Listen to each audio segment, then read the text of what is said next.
Hello, welcome to season 2 of the Sacred Soul Sisters podcast. Oh my goodness, we are in 2026 and I have never been more ready for this year. Oh my gosh, the year of the fire horse. Well, welcome before we get too far ahead. Welcome to the Sacred Soul Sisters podcast, a sacred space created for awesome souls who have spent years caring, giving, leading, and holding it all together, and are now feeling the quiet call to return to themselves. However, that call may be just getting a little louder this year.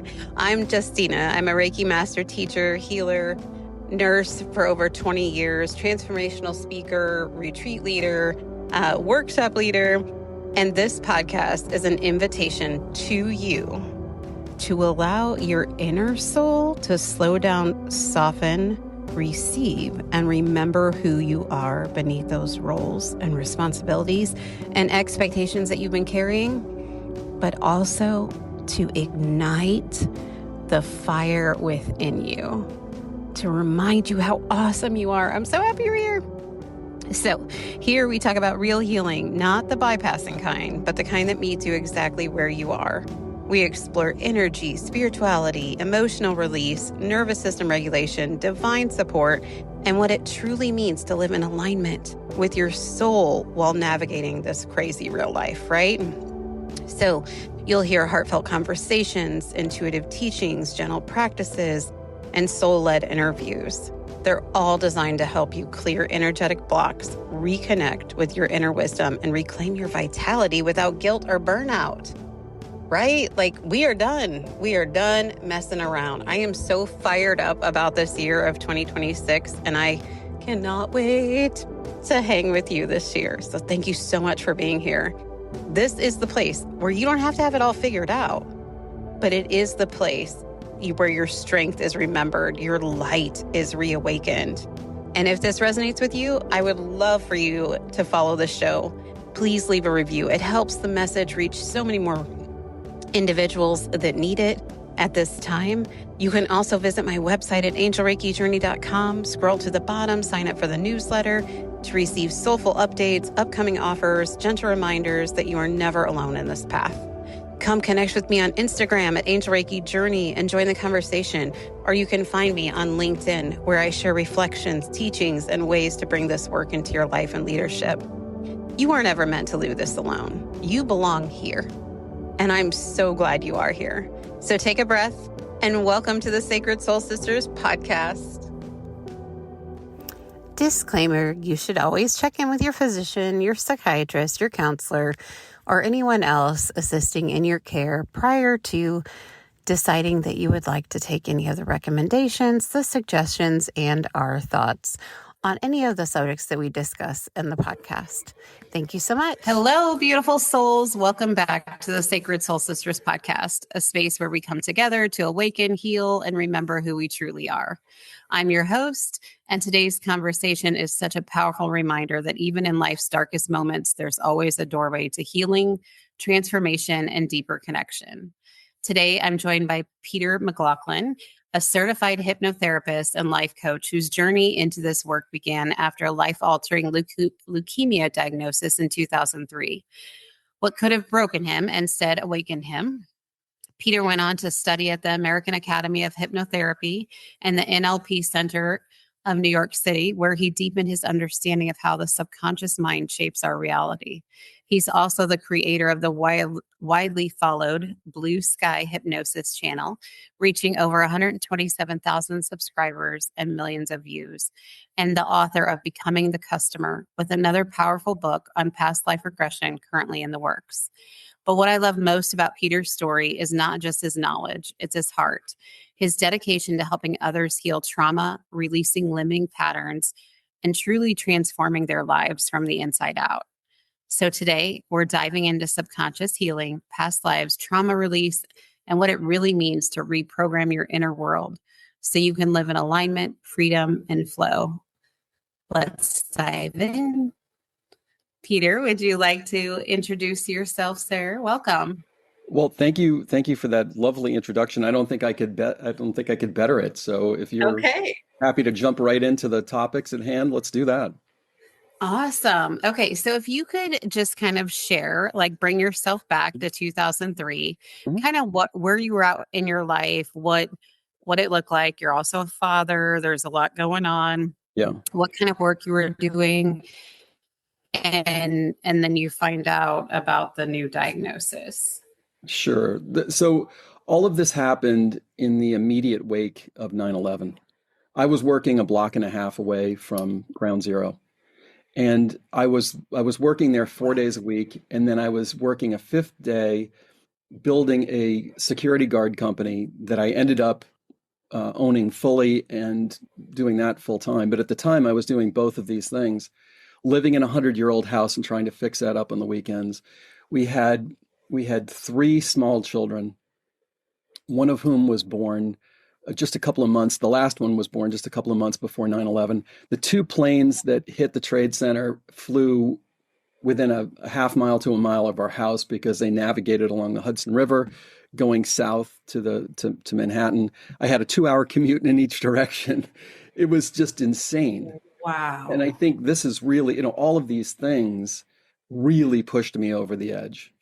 And that I was just thinking about how I think my life, in a sense, collapsed in the way the towers collapsed. Just Wow. complete destruction in a sense. And I believe that I had been programmed growing up to just deal.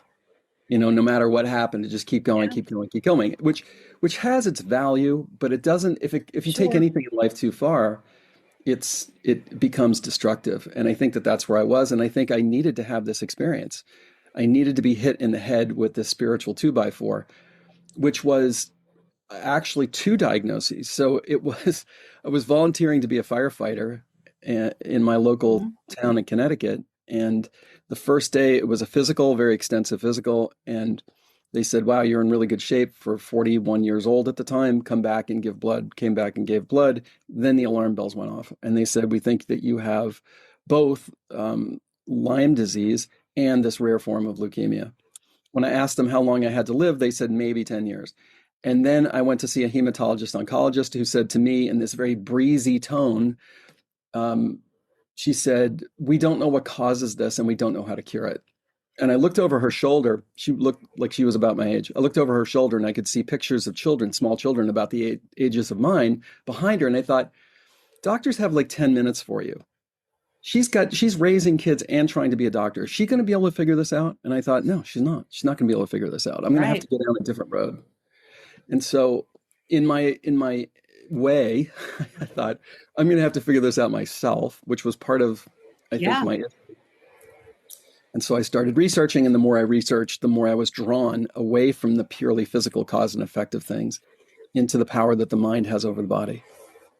And a series of synchronous events occurred that led me to a very particular school in Santa Fe, New Mexico, that was started by a former paramedic that was focused on the medical application of hypnotherapy. And this all came about because somebody had just wandered into this store that I owned, a shipping and packing store, with a Yeah. box that said, and this was in Connecticut. It said Hypnotherapy Academy of America, Santa Fe, New Mexico. And I got into an hour-long conversation with her. It turns out that her sister had been one of the founders, had been married to this guy who was a paramedic. And What? this guy, yeah, he had like emergency room doctors on his staff, and I was so Uh, heavily focused and identified with being a first responder at that time that it was like this is heaven sent. I have to go here. And when I called the school, it said we have one absolutely. more Yeah. space left. This was on a Thursday. School starts on Monday, and Stop. I said I'll take it. It started literally the following Monday. Yeah, yeah.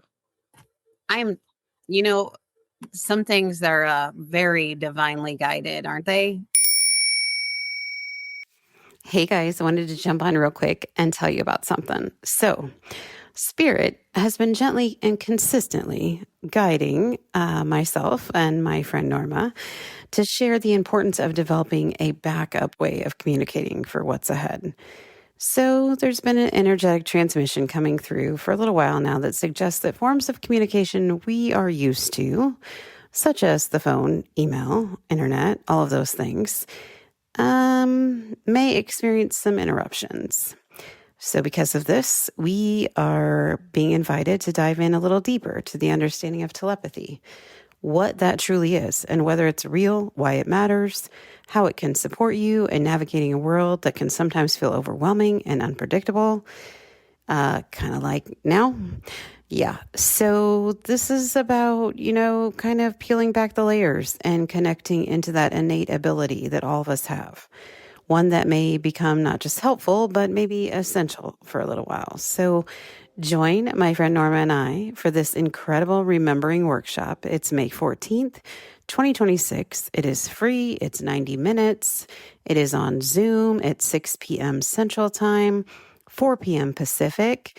The link to this will be in the show notes, but it's also on my website. If you scroll down under services, you will see the telepathy workshop. Again, it's free. We just need you to sign up in order for you to get the Zoom link. Looking forward to seeing you guys there. Talk to you soon. And she said to me, no matter what happens, whether you decide to practice hypnotherapy after this or you don't, it's going to change your life. And it did. It completely changed my life. That's going to make me cry. Wow. That's how I feel about energy medicine so much. Like, oh gosh, Reiki, like every time I teach a class, the healing that takes place just in the learning alone is so magical. It's so profound and beautiful. And it allows us to release things that I don't know that any medicine could ever do, to be honest. I don't know how it can, because so much of medicine divorces the human energy, what used to be called the bedside manner, from the patient. Yeah. It's become so technologically weighted down and shunted from specialist to specialist. And so much of it is just sitting in a room waiting. And I don't think it's a mistake that they call us patients. With implied, we're supposed to be patient until the expert comes in, and if they can't heal you, you're screwed. Yes. Oh my gosh. Like, you're speaking to my nurse heart and my Reiki heart. Like, I mean, it's a daily challenge. It is, and it's really becoming worse. And it's crazy. I'm so glad though that there does seem to be this opening starting to take place around us, where people are becoming a little bit more at peace with looking into things that aren't a medication, right? It's like hypnosis and energy medicine and all kinds of different other ways that, hey, maybe there really is something to this, that we can kind of take a different route to things. It's really heavy. And sometimes it gets so heavy that the overwhelm feels paralyzing, right? And when you get a new diagnosis of something like this, then you go to the doctor and they say, we don't really know for sure how this got here, or if we'll be able to do much about it, but just kind of pacify you until you die, for lack of better words. Good luck. But I feel like what you're saying here is sometimes these greatest challenges, these horrid things that take place, are sometimes invitations, right? Like, sometimes there's an invitation in there, like just like you having that person come into your shop. Are you kidding me? I know. Like, how does that even take place, right? Yeah. And so, okay, so you start to go to this school, right? And what were your thoughts and feelings like once you got there? Like, how did you feel? Like, were you anxious? Were you scared? Like, did you tell anybody about this diagnosis? Like, what was going on with you then? Well, there was it was about a 3-year gap between diagnosis and finding my way to that school. Okay. Where I did take the invitation, because that's exactly how I view it as well. I imagine it as these doors that are presented to all of us at various points in our lives. And because we live in a free will universe, it's really entirely up to us as to whether we choose to open and walk through that door or we don't.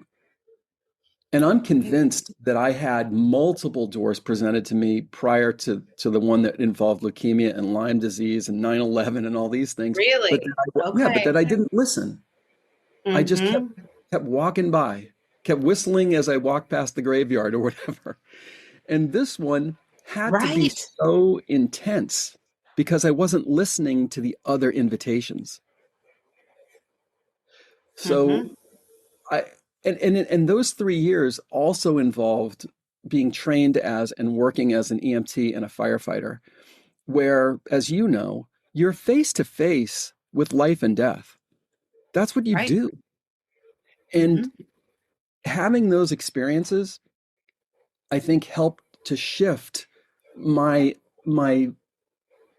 opinion, my attitude from anger and frustration and bargaining and why me and victimhood and all of these things into, you know what? None of us is guaranteed anything.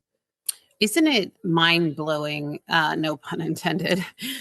When all of these things start to happen, Yeah. right? Like, you know why they call it an awakening. I mean, it's just Yes. your reality starts to shift Yep. so much. And I recently had an experience where I was doing a meditation and, really trying to calibrate and integrate all of the energetic changes that are taking place around us. And spirit showed me as I started to open my eyes, literally every single thing that was in front of me was in tiny particles, like atoms, like just tiny, tiny particles. And I was like, where am I? What is happening? And the longer I stared at it, it all went back into the form that I know it as. Hmm. And spirit was just like, do you get it? And I'm like, oh shit. Like, we really do create our, like, what? I mean, it was just, what? So I feel like right now, especially and into 2027, there's going to be a lot of people realizing that everything they thought was some way or something or how they thought of someone may be shifting quite a bit and realities and things being revealed to them and their nervous system is going to struggle some, Hmm. right? So I want to talk a little bit about, our different types of mind, like our subconscious mind. I've had people tell me when I talk to them about that, their first response is, "Oh, you just mean when I'm sleeping." Like that's the only time my subconscious mind is active. Like any other time, like I'm just always 100% um, on board. And I'm like, well, if you are, that's really freaking cool. I don't know how you do that, but so if you could explain a little bit about that. Sure. Sure. I mean, it's estimated that your conscious mind represents 5% of your 5% of your brain's processing power. The other 95% is your subconscious mind. And your subconscious mind controls your body through the autonomic nervous system. So when you get triggered by something, Hmm. whether it's a real danger, which is unusual for people in modern life in this society, it does happen, but it's unusual, or you get triggered by the tone of voice of someone or a smell or something you see on TV or something that just floats through your mind, or you may not even know what triggered you. Hmm. It's the subconscious mind that is activating the fight or flight response. That's literally what's happening. The reason you don't die in your sleep is because your subconscious is regulating your heartbeat and your body temperature and your immune system and your reproductive system and your endocrine system. It's regulating all of these things all the time. It's also the place of learning. It's also the place where patterns are created. So just you walking across a room is a rehearsed unconscious competence pattern that if you had to consciously think about walking across the room, you would look like a drunk person or a toddler who hasn't learned how to do this yet. And you would fall down and you would stumble and you would crawl and you get back up and you'd fall again every single time because you can't actively think about all these things. Right, right. And it doesn't matter how old you are. Mm-mm. I feel like sometimes people get really caught on their like, well, hey, I'm like 50 years old now. So like obviously nothing, affects me from my childhood or whatever, like any hangups I had, like I'm good, I'm an adult, like, I'm good. Yet 5 minutes later, they're in a conversation with somebody and they get triggered, and this part of them is like instantly shuts down or is like, oh, I knew I wasn't good enough anyway, blah, blah, blah, blah. Well, that didn't just happen in like the last 5 seconds of the conversation. There's so many layers of so many parts of that subconscious mind, right? Mm-hmm. I know, in the healings that I do, I also lead people through inner child healing. And wow, the layers of that. I just want to be clear. There was something I used to think was the case forever. And I thought there is a spot where like, you're done healing. Like you check off like everything is healed. I'm 100%. I am amazing. Right. Because I love checking things off a list. I love it. I love checking things off. Anyway, but the truth is that's not true. It is a journey. I do feel like you get better equipped the longer you're on that journey to handle things that take place. However, sometimes even when you heal something really big, it opens a doorway to something that was underneath that you may not even remember was underneath, right? Or have any recollection of. Mm-hmm. So what do you do when you come across someone and they come to you? Like, how does that look? Like they come to you and they say, I have a problem with this, or do they come to you and just say, I just feel like there's a lot of crap going on? It could be for a host of reasons. As you said prior to us going live, anxiety is a huge issue in our culture right now. And excess weight, it's never been this bad. Never. And I'm old enough to remember the 1970s and the 1980s and how people just weren't heavy. They just weren't. I remember going to grade school in the 1970s, and if you had one sort of heavy kid that they called at the time husky, wasn't obese. If you had one heavy kid out of 25, out of 50, that was about normal. Everybody else was just a normal size. Everybody. Look at pictures from the 1970s of a beach. Yeah. And it wasn't like, this is before they had these, LA fitness gyms. And Yes. Yes. This is before they had, equipment, $2,000, treadmills and so on that you could buy in your home. That didn't exist. Everybody didn't have a personal trainer. No, a gym was a place where just kind of guys went to lift free weights. Right. And running, jogging was just coming in the 1970s. But people looked normal.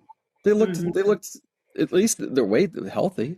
And it wasn't like they were smoking more then than they do now. They were drinking. They were eating crap food. Right. They weren't going out as much. That's for sure. McDonald's didn't have only fruits and vegetables on the menu then? No, I'm just kidding. Sorry. But I do think the people were less stressed out then.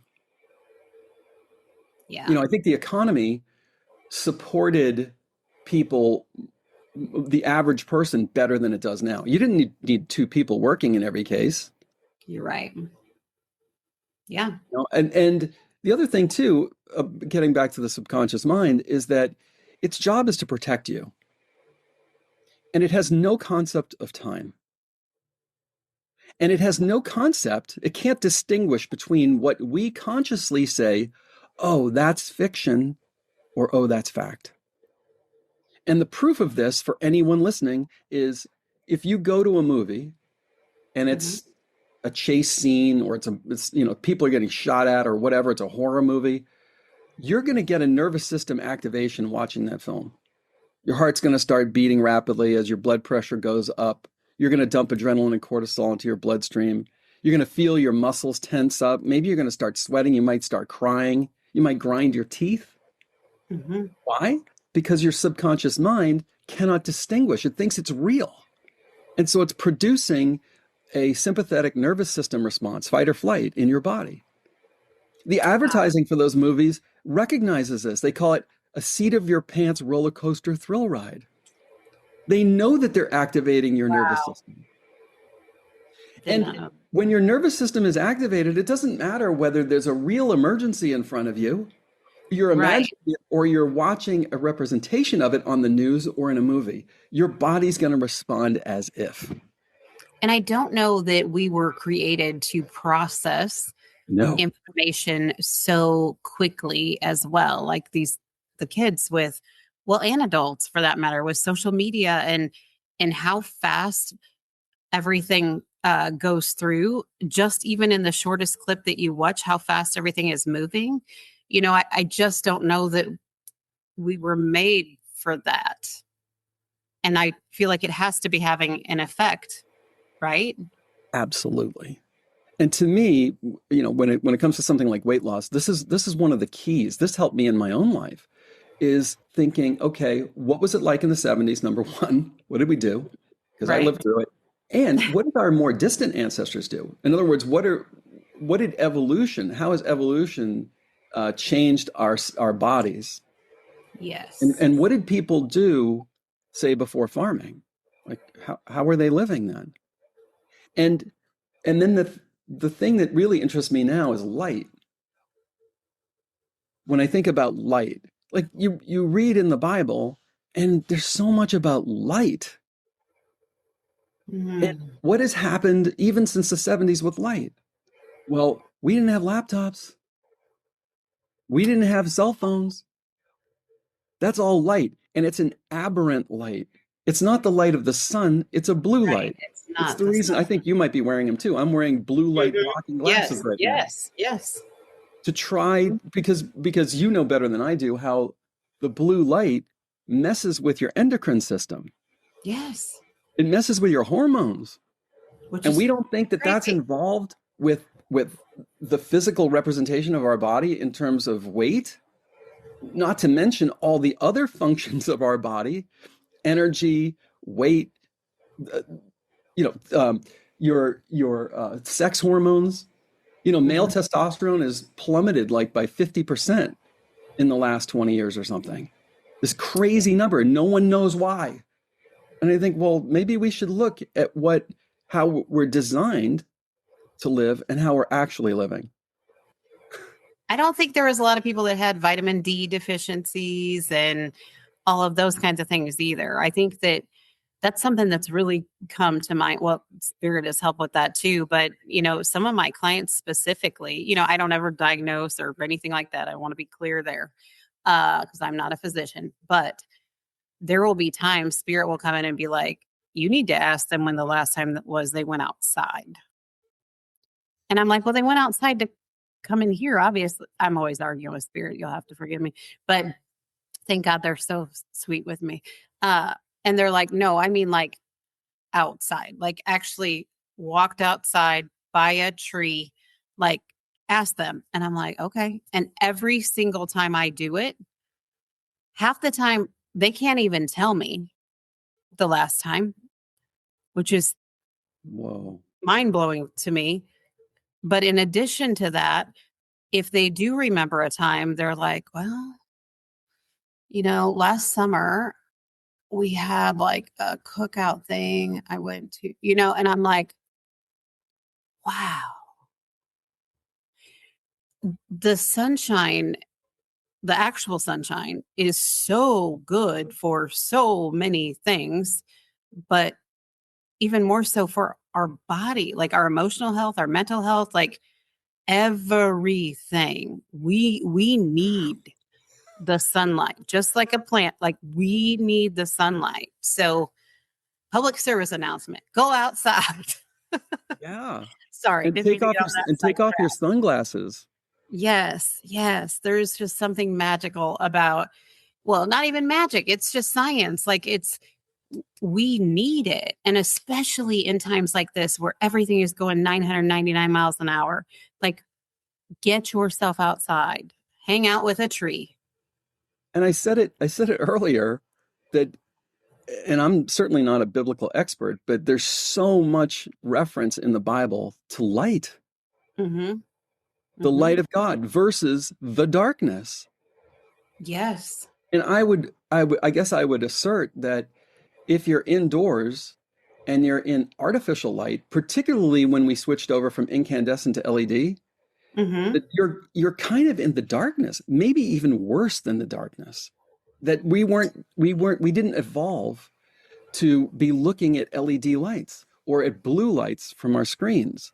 That this is not, I have come to this conclusion that everything in life, every thought, every object, every action is either of God or not of God. In other words, it's either a very high vibration, and we don't know of any higher vibration than light, or it's a really low vibration. And everything that brings sickness to us is a low vibratory state. Everything that brings health to us is a high vibratory state, which also happens to bring happiness. And the Yes. low vibration brings things like depression, anger, resentment, fear. Yes.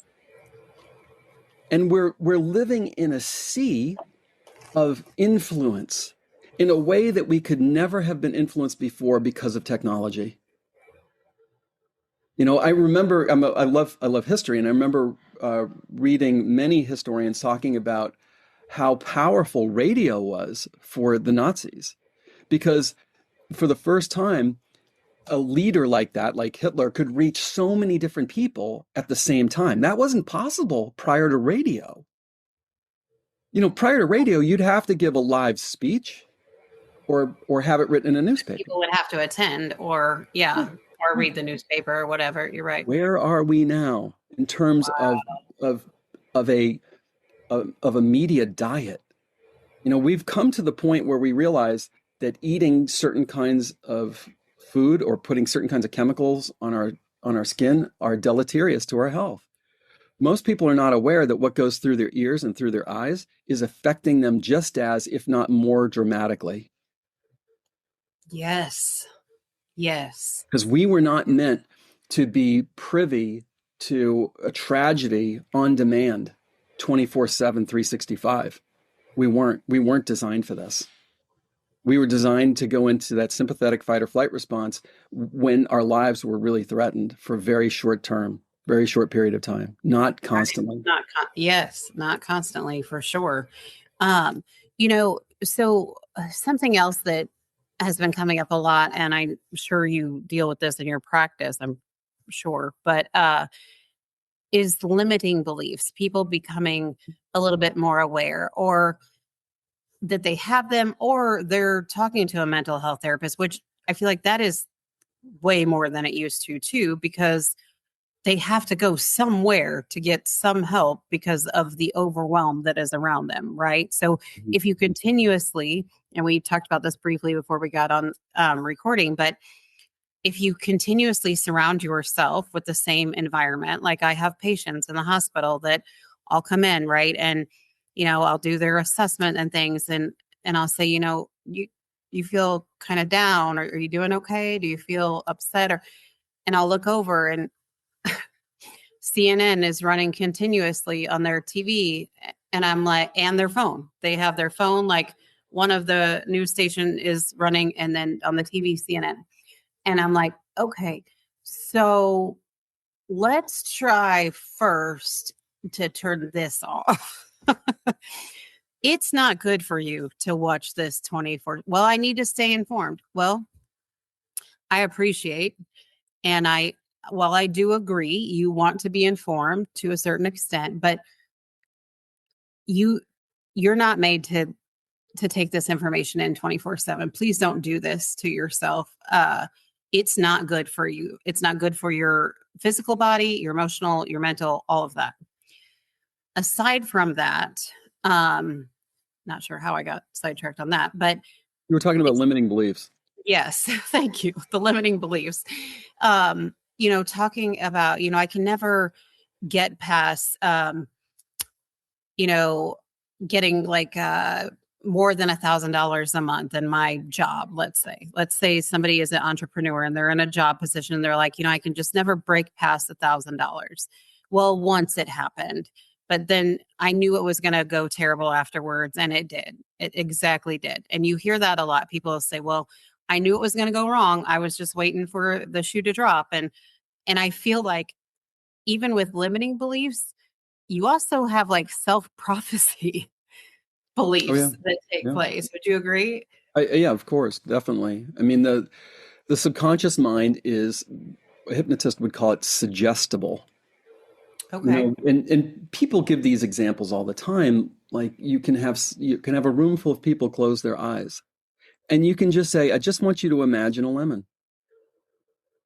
And I want you to imagine that you get a nice sharp knife and you cut that lemon right down the middle. Mm-hmm.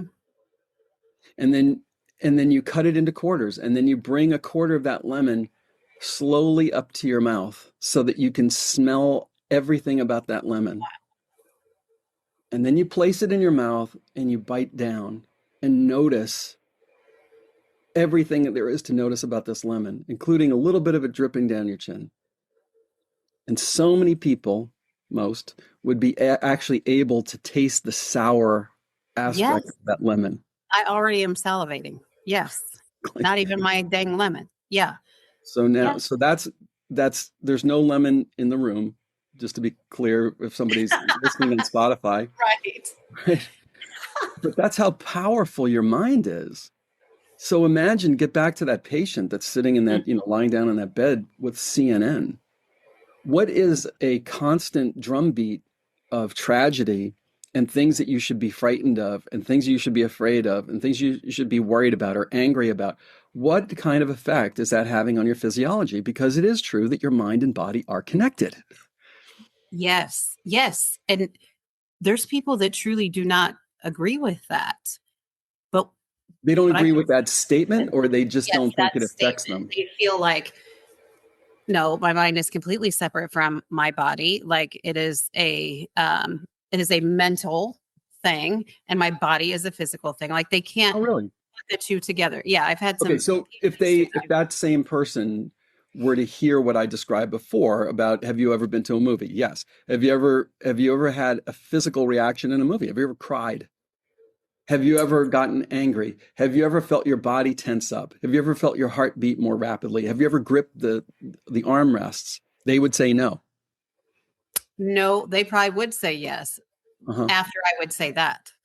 At first, they just instantly start to block it down and say there's no way that's that connected, I should say. And I find what's most useful to speaking with people is to put it into context that they've experienced themselves. Like hypnosis. Most people, I'm going to say 99.9% of people, have never had a formal class to understand what hypnosis is. Why would you? High schools don't teach it. Right. Colleges don't teach it. I've had many psychologists as clients of mine. They've never received any education about hypnosis, and yet the culture is awash in those concepts. The lyrics to popular songs, movies, TV shows, comic books, novels, newscasters talking about it, you name it. And they're talking about a dramatic interpretation of it, where one person's controlling another, they don't remember anything, they do whatever they're told, and so on. Well, when people understand what hypnosis really is and recognize, oh my God, I've been in and out of that state a million times myself. Like driving home, thinking about something in your life, and you pull into your driveway and you're like, wow, I don't remember driving the last 10 or 15 minutes. Hypnosis. You know, working in the garden or playing a sport and taking a shower 2 days later and seeing a bruise on your thigh that's, the size of a grapefruit, and can't remember how you got the bruise, and thinking, well, I guess I got it playing pickup volleyball a couple of days ago or working on my house. How come you didn't feel the pain? Hypnosis. Right. The person who's watching TV and their name is called 3 times before they respond and say, huh, what? What?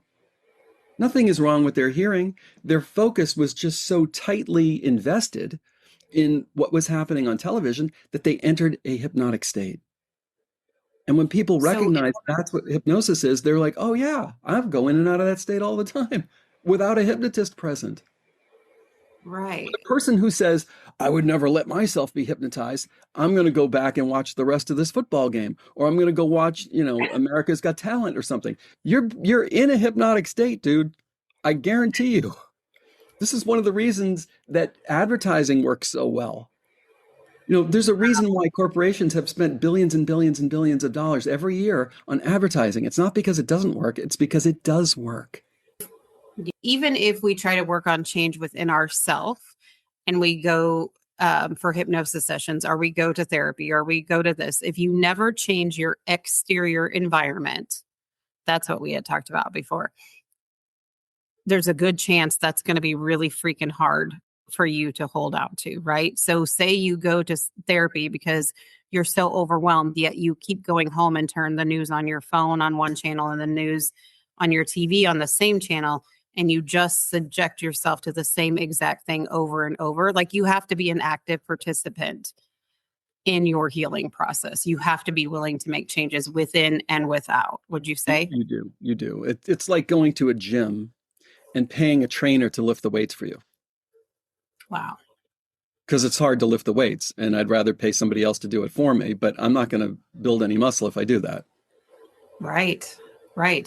And it is true that the most powerful way to change a person is to change their environment. That is true. That's the reason why there are rehab centers for drug and alcohol addiction.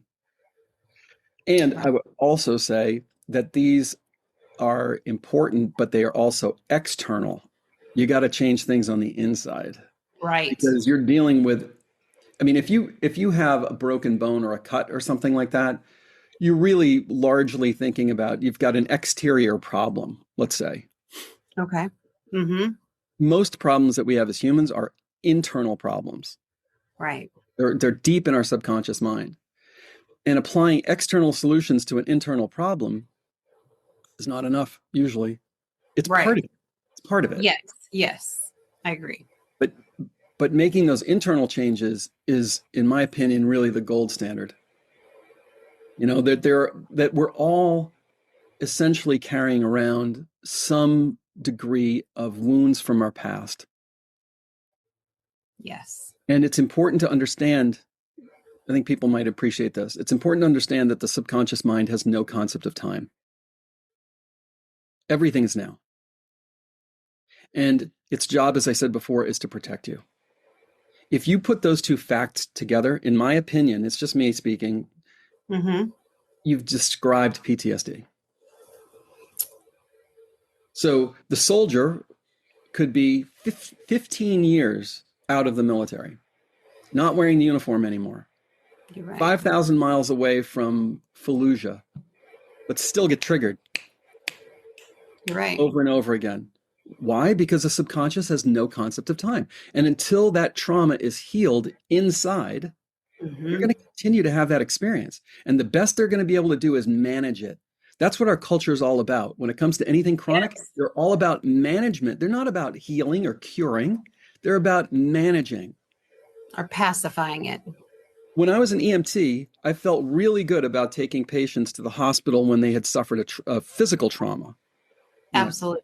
Chopped their fingers off, fell out of a tree, broke a bone, something like that. We can fix that. Yeah. I felt really bad about taking them there when they had a chronic illness.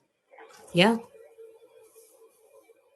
So the internal wounds have to be recognized and they have to be healed. If they're not, they're going to be managed either by the drug complex. They'll be managed. Or they're going to be managed by people themselves with alcohol, drugs, gambling, excessive shopping, sex, doom scrolling, binge watching.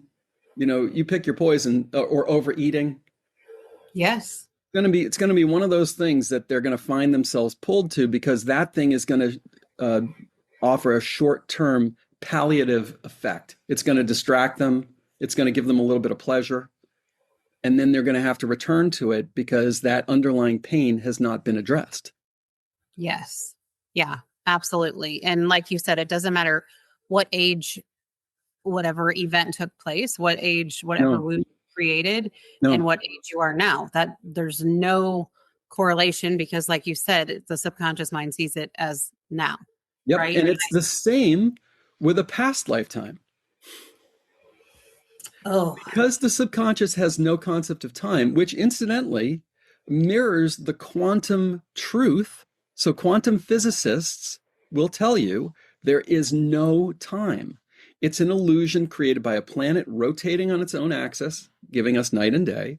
and orbiting around the sun, giving us the seasons and giving us the years. Just outside that little system, there is no time. And that is our reality of our subconscious mind. And everyone's also experienced that too, I might like to add, which is you're totally engrossed in a movie and the movie ends and you're like, that was 2 hours? It felt like 20 minutes. Mm-hmm. Or you're in love and you're hanging out with your beloved and the sun starts going down and you're like, wait a second, what time is it? We've been here for 5 hours? What? Mm-hmm. Mm-hmm. That's what happens when I'm in the Florida Keys.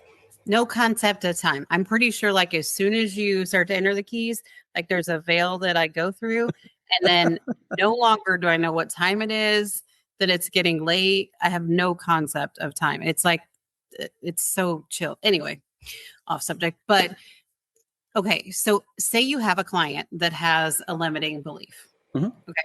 You want to give me an example of the limiting belief? Okay. So let's say,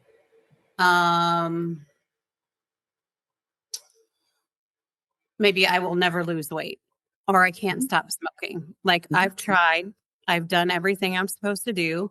Like I went to the doctor. I ate the fruits and vegetables. I stayed away from carbohydrates. And they come to you and they say, listen, I've heard about this hypnotherapy stuff. I don't know what it's all about. Kind of woo woo, maybe. I don't know.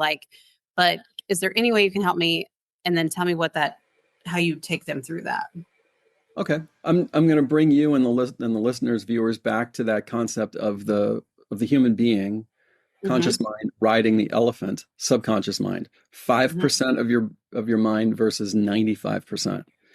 And my first approach is, okay, let's figure out for this person why the subconscious mind is not going along with the program. Okay. If you remember, the job of the subconscious is to protect you, that's what you're going to find. That it doesn't think it's safe for you to lose the weight. Wow.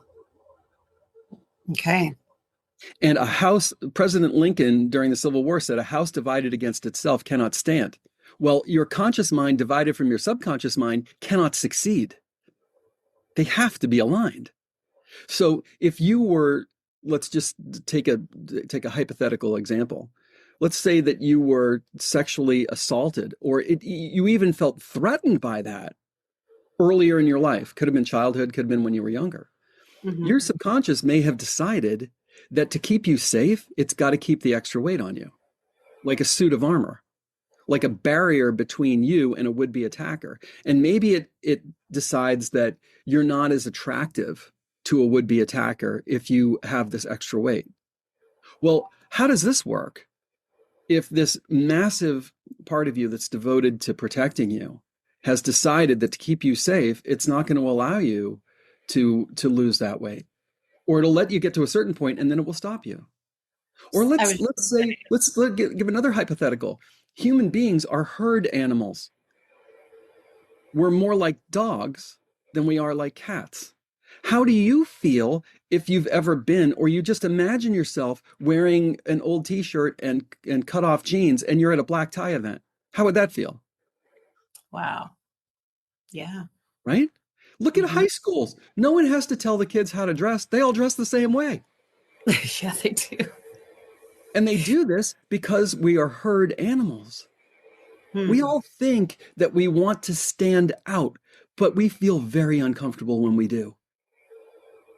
And this is one of the reasons we admire people who are, and we call it like an athletic standout. Because there's a certain degree of discomfort when we don't fit in with the tribe, when we don't fit in with the herd. It's hardwired in us, and we feel uncomfortable because it feels dangerous. So look at our culture. About Harvard University has recently said that 70% of the culture is obese. Oh. Based on a new definition of obesity. Previously, I think it was 40%. But even that's out of control. 40% obese and call it 30% overweight or something, or 40%. It's nuts. Oh, wow, 70%. Yeah. So if your family, if your circle of friends and coworkers are all heavy, then there's a hardwired aspect of you that's going to feel like, this doesn't feel safe. This feels like I'm a zebra. The pack is over there and I'm off by myself grazing and there's lions circling in the distance. That's not where I want to be. I want to be in the center of the pack. Wow. So identity is a powerful part of our belief system. And identity is often formed by the family that we grow up inside of. You know, when it comes to things like health, weight, smoking, you know, there's a family mind concept. There are families that say, oh yeah, all the males in the family die in their 50s of a heart attack. All the time. They're programming that in the minds of children and everybody else and then reinforcing it. Yeah. As we would call this a nocebo. So a placebo means in Greek, I will please, or Latin, I will please. So 33%, up to 33% of the effectiveness of any drug is the placebo effect. Right. Which is really a hypnotic suggestion for a particular outcome. A nocebo, the opposite of a placebo, is when a doctor says you got 6 months to live. And the person, boom, drops at 6 months. Well, the same thing happens in a family mind when they say, yeah, all the men in their family die in their 50s of heart attack. They're programming that. They don't mean to. You know, or the Joneses are all heavy and always have been. Wow. Or we have no luck in this family with marriages. Everybody gets divorced. It's creating a belief. And we should define belief. Because there are some of these words that I've used, for my whole life. And it wasn't until I started doing this work, I thought, well, what does that actually mean? Right. And the definition of a belief is an idea. And the idea part of it doesn't have to be right or wrong. It could be partially right, partially wrong, or fully wrong or fully right, with an emotion married to it. Those two things get married and they live in your subconscious mind. And when people are in arguments with each other, it's because their belief systems are clashing and the emotional part is expressing itself. But this also behaves like the software running the hardware of your life, of your body. Wow. And if when it comes to money, you were talking about that, think of a thermostat. You set your thermostat to whatever, 72 degrees. And the system works thusly. It gets to 72 and it either shuts off or it may even get up to 73 or 74 and then it shuts off. And then the temperature starts dropping. And when it gets to 72, or sometimes even when it gets lower, it kicks on again. And so it floats in a band, let's say between 68 and 74. Wow. Because that's where it's set. And it's not actually the HVAC system. It's the software that controls it. The thermostat. That's not really the mechanism, the machinery that provides the heating or the cooling. That's just this small little mechanism that's determining at what temperature this thing is going to turn on, at what temperature it's going to turn off. And we have something very similar inside of us. And it may be because we feel like we're not worthy, or that it's bad to have this kind of success, or it's otherwise dangerous because of what I said before. Maybe you'll stand out too much. Wow. And then you would be outside of your herd. Exactly. Right? Exactly. And you might not, this may never come into your conscious awareness, your little 5% processing. Your 16 bits of data per second versus 1 million bits of data per second. It may never come into that part of you. And now you're just frustrated.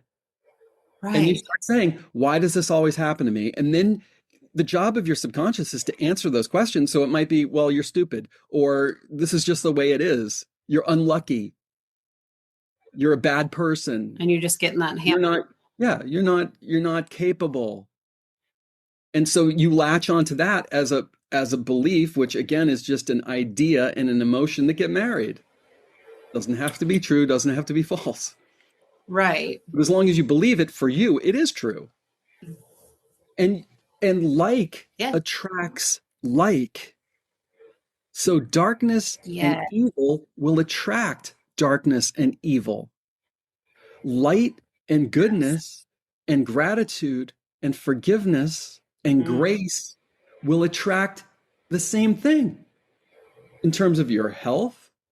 It'll govern to some degree what food you want to eat. We even have terms. We talk about comfort food. What's that? It's food that's vibrating at a low frequency. What do people want to eat when they are filled with joy? When they're first in love? Almost nothing. They forget a light, whatever. Yes. Oh my gosh, that's crazy. We have to think in these terms. And this is not my original thinking. Nikola Tesla, who was the genius of the 20th century, like there's no one even close to him that I'm aware of. He said, if you want to understand the universe, think in terms of energy, frequency, and vibration. Because just like you said, you had this vision where everything dissolved into atoms, which is the scientific reality. We know this. That everything that we think of as solid is just a bunch of atoms that are spinning at a particular frequency.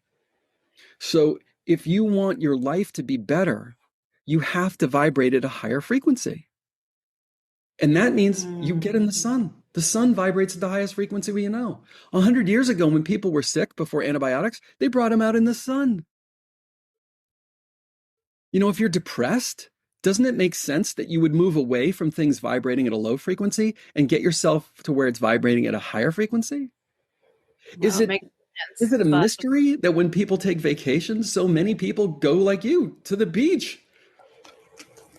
Amen. What is the beach? The beach is 4 things: sand, water, sun, and warmth. That's it. That's the beach. It's not complicated. You know, it's also the opposite of SAD, seasonal affective disorder. And they talk about this like in the Pacific Northwest, or anything above a certain, what do they call that? Latitude. Anything above a certain latitude, there's so much darkness that often people, it's been recognized by the medical and psychological profession, they get depressed. So what's the opposite of that? What happens when you expose yourself to more sunlight? Yes. The sunlight that regulates your endocrine system, that regulates your hormonal system, that actually sad a long time ago, right? Like, I don't know that they were talking a lot of seasonal affective disorder as much as they do now. Like, how much that term wasn't there. But I mean, I think people were so much more outside probably than they are now. It's way more pronounced now. But yes, the sunshine, gosh, get out in the sun. Yeah, I was just listening to a guy talking yesterday about the effect of light, like being in the sunlight or using a red light device, and how it's crucial for your mitochondria. And your mitochondria is what produces your energy. It's called ATP. Yes, and that you can have a 16-fold increase in your energy level if you expose yourself to light every day. And if you live in the Northern Hemisphere and you don't have access to it because it's the middle of the winter, you can use a red light device. I got one right here on my desk. It's not complicated. It's not even that expensive. It's astonishing that the sunlight actually, and red light actually shrinks fat cells. It's crazy. They were talking about how people in these studies were being cured of things like prostate cancer just by exposing them to red light. And they were giving them methylene blue to make them more photosensitive, to make them more receptive to the light. Wow. There's all kinds of podcasts. Even Rogan was bringing somebody on talking about red light therapy, and it's really amazing. It's really amazing. And back to, how did our distant ancestors live? Not even that distant, 200 years ago. How did they live? They were outside most of the time. Outside, chopping wood, washing the clothes in the stream, pumping water from the well, tending to the animals in the garden. This is what they were doing all the time. It wasn't until the Industrial Revolution that people really started coming inside. Wow. So Yeah. wouldn't it make sense that if our bodies evolved over millennia, Mhm. and all of a sudden, in a relatively short period of time, everything changes, that we wouldn't suffer as a result of this? Absolutely. And Absolutely. and how much does it cost to go into the sun? Right. Amen. It's free. It's free. It's free. It's, yeah, it's right. And it's right available to us like everywhere. Obviously, at certain times of the year, it's harder at certain places, but for the most part, it's readily available. Sometimes within driving distance, if it has to be. Um, I want to ask you a question. With everything that you have learned, okay, since was it 2003, Yep. right? Since then, with everything you've learned, and a client comes to you and say this client is like, I don't know, 30, and they just got the same diagnosis that you got that day. They found out, hey, I've got Lyme disease, leukemia. I just went and saw the doctor. They basically said, I mean, we'll do what we can. Uh, what would you say to him or her? Well, I think I would first use myself as an example and say, if I can defy the diagnosis and be this healthy 23 years later when they told me maybe I would live for 10, so can you. That's the first thing I would say. And the next thing I would say is no problem occurs in a vacuum. In other Mm, words, every problem has a root cause. Even if the experts don't know what it is, it didn't just magically appear. It has a root cause. If mm. you took your car in because there was smoke coming out of the engine and the mechanic said to you, don't know what causes this, whew, you're really just unlucky. But I tell you what, we can install a fan to blow the smoke away. How's that sound? There's not one person in this country that would accept that.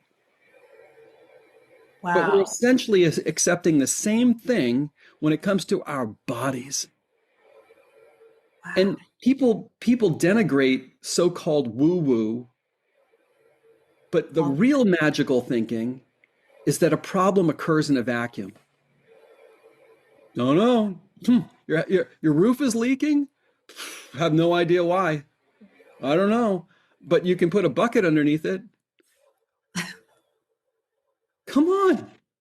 And I know that these are wow. ludicrously simple examples because the human body and mind is way more complex even than a car, Sure.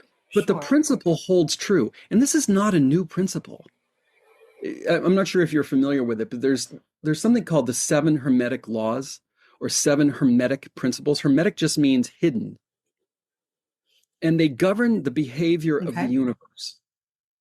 This is how the universe, and there are laws, they're immutable laws, like gravity as a law. It applies to you whether you're rich or you're poor, whether you're black or you're white, whether you're male or you're female. It applies to Like the you. universal laws. Like, is that what you mean? What's that?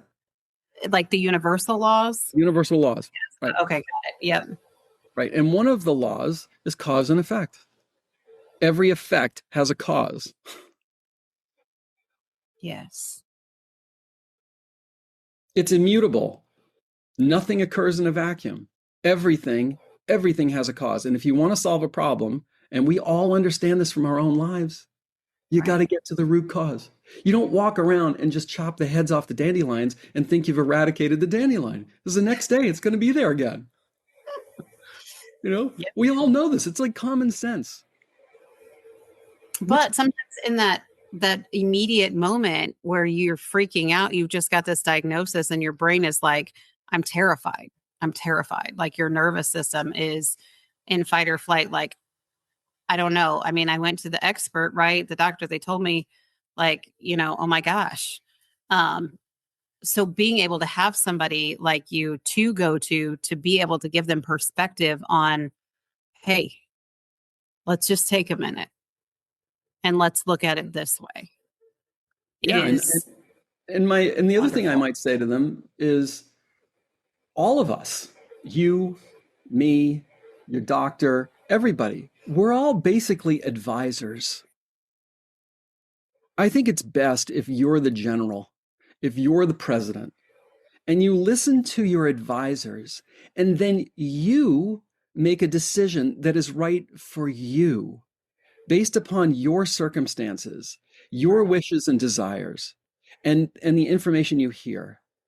And it doesn't mean you just take every last piece of advice you get from everyone you ever talk to. No, you weigh it, you compare it, you sit with it, you pray on it, you meditate on it.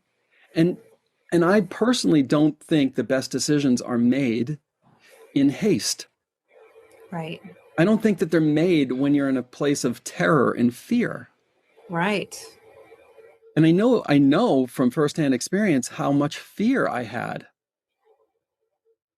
And I think it's important to do whatever you need to do to try to center yourself, to try to ground yourself, to breathe before you rush into something. And again, disclaimer, I'm not a doctor. In our culture, you can get in trouble if you're, and I'm not trying to give anybody medical advice at all. Correct. Yep. I'm just a normal guy, but these are philosophical things to consider.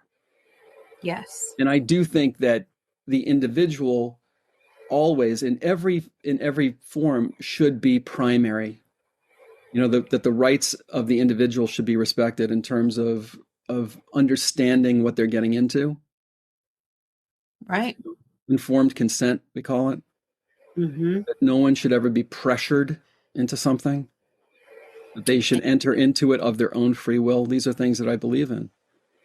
Absolutely. And every individual does not have to give their power away to anyone, regardless of their title. Correct. To make all those decisions for them. They really, truly can be the decision maker for their own body and mind and spirit. And this is an important spiritual principle. We live in a free will universe, and no one has the right to violate your free will, as long as your free will isn't trampling on somebody else's, for example. Right. And none of us ultimately knows what's best for another person. We may think we do. Yeah. But we don't really know, because the picture is much larger. The frame is much larger than this body and this lifetime and this planet and so on. It's bigger than that. And sometimes when people pass away, I've often thought, and I was a firefighter and an EMT, so I did what I could always to try to save life, to try to mitigate disaster and dangers. That's what I did. And I love doing that. And as a human being, that's what I always want to do. But I also have this recognition that we really don't know, for a person's larger journey, for their higher path, what is right for them. It may be that they needed to have, like I needed, I think, to have this horrible diagnosis. Sure. In order to give me an opportunity to change my life. And we never know, if someone dies, maybe that's part of their soul's journey. Absolutely. You were talking about hospice, and one of the things that I think we probably both love so much about hospice is that they don't view death as a mistake. They don't view death as a catastrophe. They view it as a natural part of life. And they seek to bring dignity to that part of life. They seek to bring meaning to that part of life. Conversations that somebody maybe never had with loved ones, where they're able to have those conversations, where they're able to reflect on the meaning of their life and the value of their life, and what may be coming next as a beautiful adventure or something, or being reunited with loved ones, rather than we're surrounded by machines and we're going to throw everything we have at this. And if it doesn't work, oh, well, that was just their time, or it was a failure of some kind. It's not a failure. No. And I think we all are perhaps well advised to have these philosophies that everything happens for a reason. And that when we feel pain, it's a message. It's trying to teach us something. Yeah. And when we're able to shift in those moments, and I know it's not easy, when we're able to shift in those moments, it actually interrupts the fear, tension, pain cycle, which you're probably well familiar with. The more tension a person has in their body, the more pain they feel. The more pain they feel, the more they fear the pain, that causes more tension, that causes more pain. And breaking or interrupting that cycle is valuable in and of itself. And that philosophy, I have found, helps to do that, whether it's emotional pain or even physical pain. Absolutely. We talked a little bit before we were recording about different nursing avenues I've been in, and hospice was definitely one of my favorites. And I was telling Peter that if you ever want to grow your faith or learn more about life, hospice is absolutely the place you should work in, volunteer in. The beauty that unfolded in front of me, the people that would say, you know, uh, I see streets of gold. People would say, they would start talking to their family members that had passed several years before, and they'd be sitting right next to them in spirit form. There would be one gentleman was speaking to someone, and he was legally blind. And so I always had to say something for him to know who I was when I would come in the room. And one particular day I walked past his room, and he was speaking to someone who I did not see. And I said, hey, you doing okay? Actually, I didn't say anything yet. I stopped his room because I was like, he doesn't usually just talk to nobody. And I'm looking in the room, and I'm standing so he can't see me. Right. And all of a sudden he says, Justina, is that you? And I'm like, and I hadn't spoken yet, and I know he can't see me. And I was like, yeah. And I said, how did you know it was me? And he said, I'm not sure. And I said, okay. But he was also crying. And I said, who are you talking to? And he didn't say anything for a minute. And then he looked directly into my line of view, and he said, he says it's not your time to see him yet. Wow. Oh. And he then said, I didn't know if he would be willing to see me now either, because I knew this time was coming. Wow. But he is here with me now. And he knows everything that I've done in this lifetime. And I'm going to cry thinking about it, because this was a man that was a very elite athletic person that was what people would refer to as a brick shit house back in the day, like just massive, strong man. And he was just weeping and weeping and weeping in the safety of how he was being wrapped in love. I mean, the beauty that I got to unfold. And as far as what you were just talking about a minute ago, whether it's healing a wound or anything like that, as far as breaking through like the tension and pain, and, and then the lady I told you about, and that weighed 70 something pounds, and the pain medication was not helping her anymore. The cancer had gotten her bones. And I would just rock her and give her Reiki and healing energy, and she would be able to relax. And once we're able to get that nervous system to relax, then that tension eases, which then in turn eases the pain, right?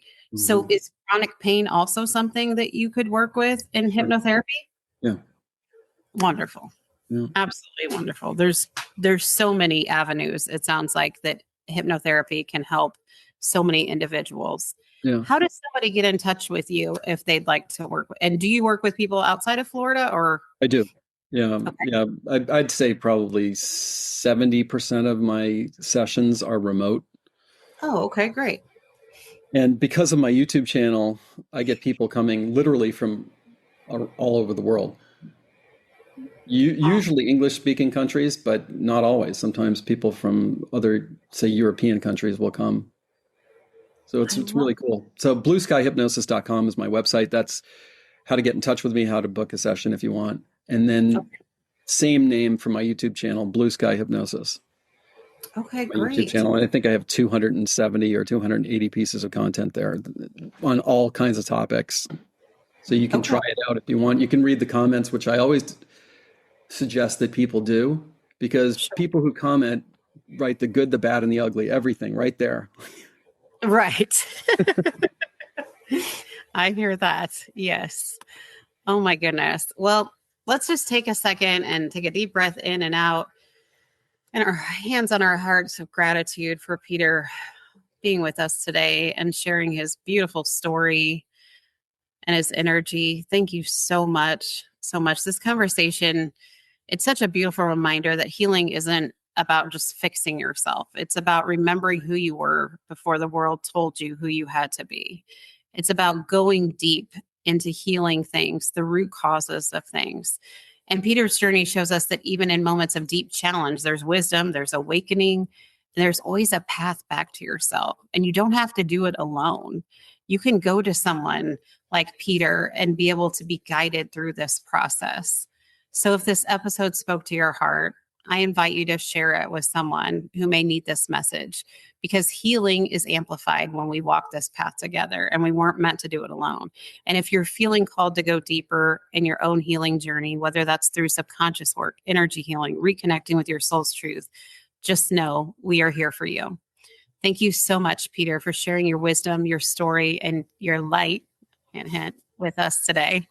And to all of you beautiful souls listening, please keep shining, keep healing, and keep trusting the unfolding of your journey. And until next time, stay aligned, stay open, and stay in your sacred flow. Bye, guys. See you next time. Hi, before you go, hey, I just want to say thank you again. I'm so grateful you're here. Thank you for sharing this space with me today. And I hope that you can feel the sense of community. Every time you listen to one of these episodes, you're in community with not only me, but everybody else that's listening too. And in that beautiful frequency that's created, we get to have our hearts infused with the love and peace and the hope that we have for each other. So thank you so much for that. So as you move back into your day, I invite you to take a moment, just soften your shoulders, breathe into your heart, and notice what shifted for you in this conversation. How do you feel? I hope amazing. And if this episode resonated, please follow the Sacred Soul Sisters podcast. Take a minute to leave a review. Your words help this healing ripple reach other beautiful souls who are quietly longing for support, remembrance, and community. And stay connected. You can visit my website, angelreikijourney.com. You can book an Angel Reiki session there. You can see some of the other events that we have going on. And if you scroll to the bottom, sign up for the newsletter where I share soulful reflections, upcoming offers, and gentle invitations to reconnect with yourself. You can also find me on Instagram at Angel Reiki Journey for inspiration. Connect with me on LinkedIn. I'm over there too. And remember, you don't have to have it all figured out. You don't have to carry all this alone. You are deeply supported. You are divinely guided, and you are worthy of ease and joy and magnetizing moments in your life. And I'm so excited for that.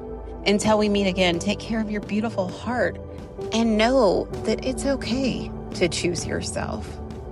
It's okay to offer self-love to yourself, and it's okay to receive the love and abundance this universe wants to give you. So I will see you next week. Take care. Bye-bye.